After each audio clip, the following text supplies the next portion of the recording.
It is observed that both Korea and the US Central Bank have a neutral interest rate in mind.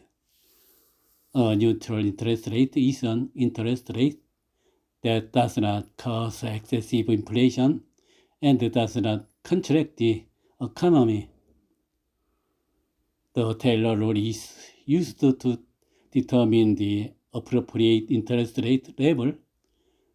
The Taylor rule is a monetary policy rule proposed in 1993 by John Taylor, a professor at Stanford University.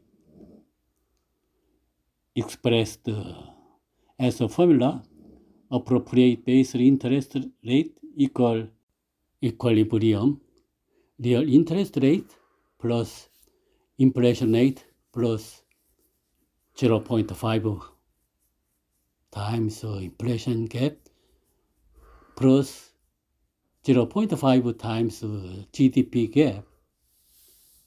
Here the inflation gap is the actual inflation rate minus the central bank's target inflation rate. The gross domestic product gap is real GDP minus potential GDP.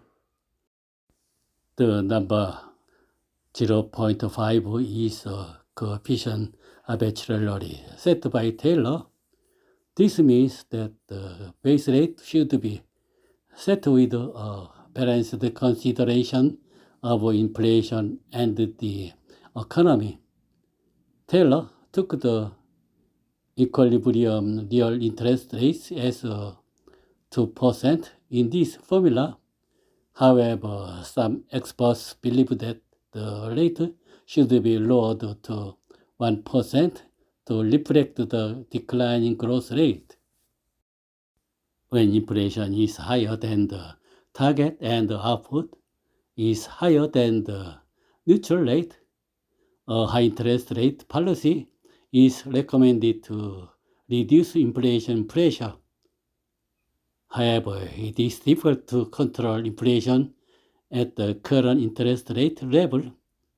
In a fiscally driven inflation situation, Taylor's rule has no significant effect. Inflation is expected to continue regardless of interest rate hikes.